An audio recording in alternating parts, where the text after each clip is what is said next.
Alors, dans cette première vidéo, nous allons parler non pas d'optique ondulatoire, mais d'optique géométrique.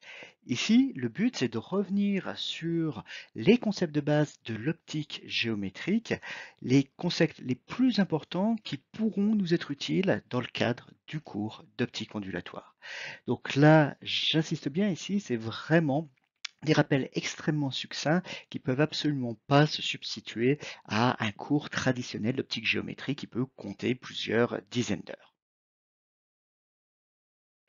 Alors, la base de l'optique géométrique, c'est la notion de rayon lumineux, c'est-à-dire la lumière qui se propage en ligne droite.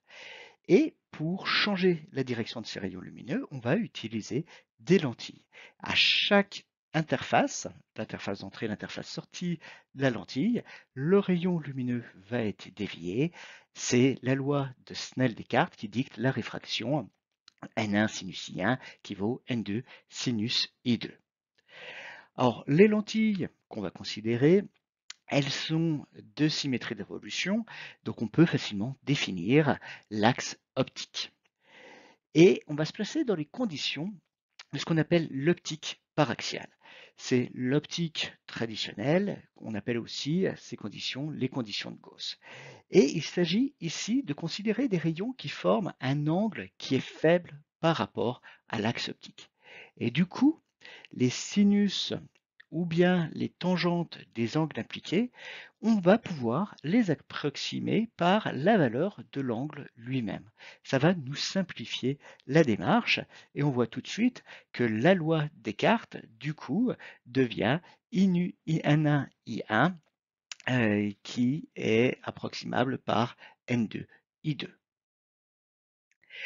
Alors, dans notre cas, on va se limiter à des systèmes d'images.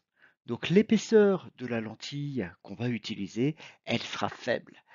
Donc ici, typiquement, on va symboliser ça par un segment avec deux flèches. Si on utilise une lentille convergente, les deux flèches seront orientées vers l'extérieur. Et là, on va pouvoir définir le centre optique de notre lentille. Ça va être l'intersection de l'axe optique avec la lentille. Et ce centre optique, il a une propriété, c'est que tout rayon qui passe par le centre optique n'est pas dévié. Donc un rayon qui rentre sur l'axe ressort sur l'axe, mais on voit bien que les rayons qui sont hors axe, eux aussi, ne sont pas déviés du moment qu'ils passent par le centre optique de la lentille. Alors il y a deux autres points qui ont une importance cruciale en optique ondulatoire, géométrique, pardon, c'est les points focaux. On a deux points focaux, le point focal image et le point focal objet. Ces points focaux, ils vont décrire le comportement des rayons qui viennent et qui ressortent parallèles à l'axe optique. Ainsi, le point focal image, qu'on note traditionnellement grand F', et correspond au point de sortie des rayons qui arrivent parallèles à l'axe optique. Donc, le point focal objet, lui, il correspond eh bien, au point de rentrée des rayons qui ressortiront parallèles à l'axe optique.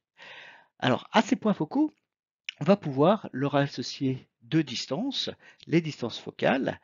F' correspond à OF', c'est une valeur algébrique, donc ici le sens d'orientation, c'est le sens de propagation de la lumière, donc traditionnellement de la gauche vers la droite, et au point focal objet, on va lui associer la distance petit f, qui elle, dans le cas d'une lentille convergente, sera négatif. OF, ici sur le schéma, il est opposé au sens de propagation de la lumière. Alors, là, le cas qu'on considérera majoritairement, voire essentiellement dans ce cours d'optique ondulatoire, c'est un cas où le milieu avant et après la lentille est identique, typiquement de l'air, et dans ce cas-là, F' et F sont situés de part et d'autre et symétriquement à haut. Alors, j'ai déjà dit cette propriété fondamentale, hein, c'est qu'un rayon venant parallèle à l'axe optique ressort par le point focal image F'. Donc on le voit ici. Et si je retrace un autre rayon parallèle, il ressortira lui aussi par F'. Donc on voit là tout l'intérêt de ce point F', de ce foyer, c'est qu'il va concentrer l'énergie du rayon lumineux en un seul point. Si on veut avoir le maximum d'intensité lumineuse, eh bien, on se placera au foyer, c'est le point le plus chaud du système optique. Donc, on a le même type de propriété pour le point focal objet. Alors, deux petites formules qui sont liées à ces points focaux. La distance focale F', on peut l'évaluer à partir des rayons de courbure des faces des lentilles. Donc, ces rayons de courbure, pour la phase d'entrée, la phase de sortie, on va la noter R1 et R2. Et l'indice N qui intervient ici, c'est l'indice de la lentille. Donc, on voit que la distance focale, 1 sur F', est le produit de N-1 multiplié par la différence des inverses des rayons de courbure. Donc là, on réutilisera typiquement cette formule quand on sera dans le chapitre sur la formation des images. Une autre formule et un autre concept qui sera intéressant dans ce chapitre de formation des images, c'est le concept d'ouverture numérique. Alors, cette ouverture numérique, qu'est-ce que c'est? Eh bien, ça va caractériser l'angle qui sera formé par les rayons les plus éloignés de l'axe optique. Donc typiquement l'angle θ qu'on a ici sur la figure. Alors, si on veut évaluer cet angle θ, on va encore une fois regarder les distances qui interviennent. Les rayons les plus extrêmes, eh bien, il va passer par l'extrémité de la lentille. Si la lentille a un diamètre grand D, eh bien, la position de cette extrémité de lentille, ce sera grand D sur 2. Et on sait que θ, le point F', il est positionné à une distance F' du centre optique. Donc, l'angle θ qu'on a, eh bien, c'est D sur 2 divisé par F'. Et ça nous donne ainsi l'ouverture numérique D sur 2F. Ici, c'est la valeur quand on est en optique paraxiale. Quand on sort de ce cadre, eh bien, on a à rajouter des coefficients sinus. Alors, une notion très proche de l'ouverture numérique, c'est le nombre d'ouvertures qui est notamment utilisé en photographie et qui est, lui, noté grand N. L'ouverture numérique, elle est notée ON. Et le nombre d'ouvertures, eh bien, vous voyez, sa définition, c'est la distance focale divisée par D. Donc c'est l'inverse de l'ouverture numérique avec un facteur 2.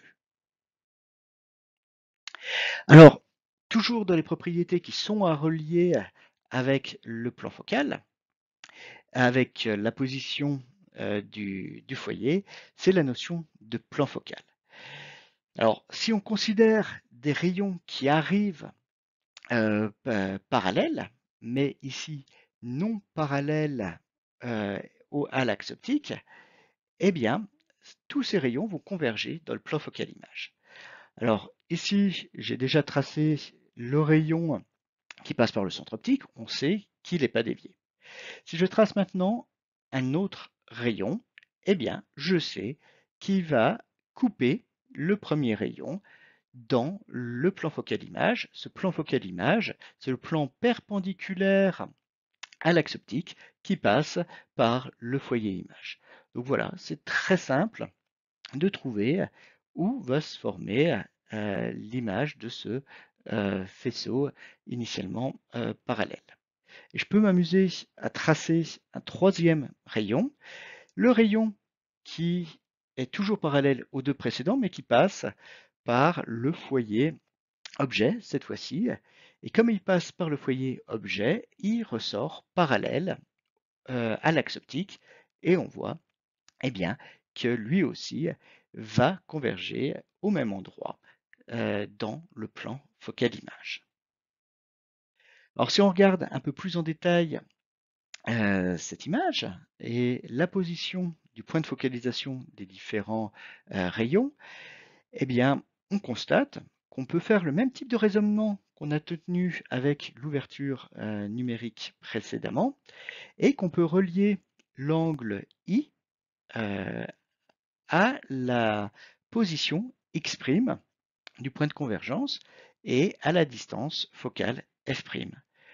On a la tangente de I qui vaut le rapport x' sur f'. Et comme on est dans l'approximation par axiale, cet angle I est faible, on peut confondre la tangente de I avec I.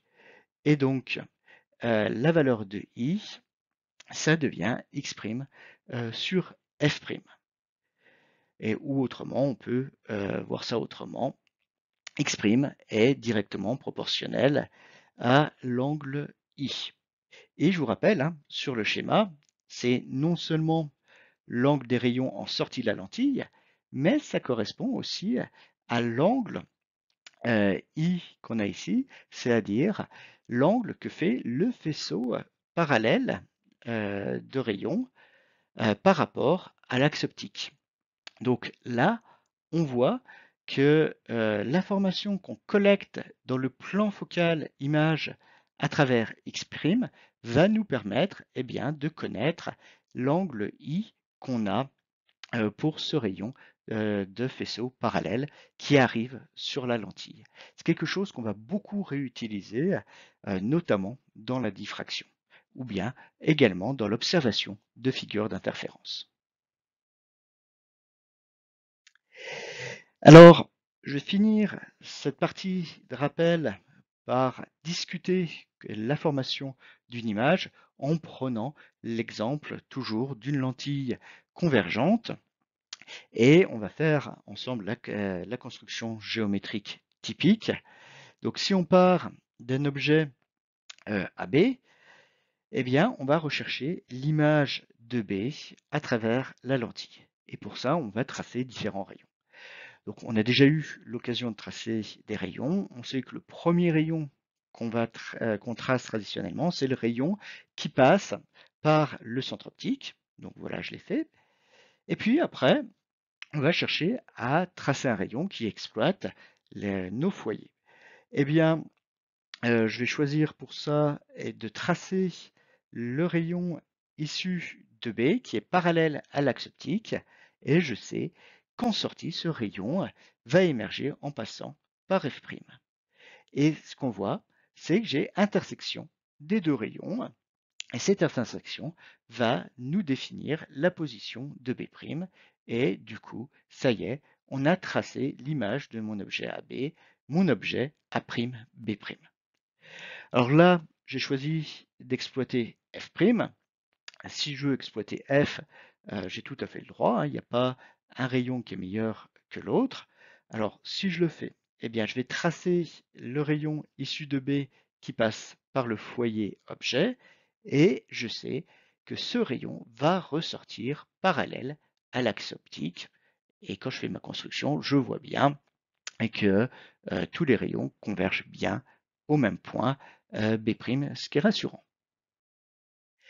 Alors, si on s'intéresse maintenant à la position de cette image, on a une relation qui va nous permettre de la calculer sans avoir à faire la construction géométrique, c'est la relation de conjugaison.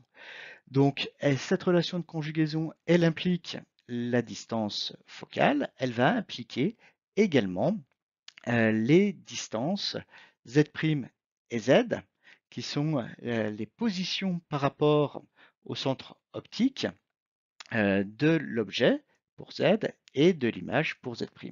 Ici, Z et Z' sont des valeurs algébriques, donc toujours avec la même convention, hein, l'axe orienté de la gauche vers la droite, donc Z' positif et Z négatif. Donc, en appliquant cette formule de conjugaison, eh bien, on est capable de trouver, connaissant la position de A, la position de A'. Et une autre valeur qui pourra être intéressante, c'est le grandissement transverse qu'on a ici noté gamma t, qui est le rapport de A', de la distance A'B' sur la distance AB. Donc ça correspond au grandissement de l'image. Donc encore une fois, c'est des valeurs algébriques qui sont impliquées. Donc cette quantité peut être négative. Dans notre cas, ici, on a eh bien, un retournement de l'image, ce qui typiquement donnera un gamma t qui sera négatif. Et ce grandissement transverse, eh bien, on peut, en faisant juste un petit peu de trigonométrie avec le rayon qui passe par le centre optique, directement relier ce grandissement transverse aux distances Z' sur Z. C'est le rapport de Z' sur Z. Donc voilà, j'en ai terminé avec ces rappels extrêmement succincts et rapides concernant l'optique géométrique dans les conditions paraxiales. Bien sûr, ça remplace absolument pas un cours complet, mais ça permet de revenir sur quelques notions dont on aura besoin à différentes étapes du cours sur l'optique ondulatoire.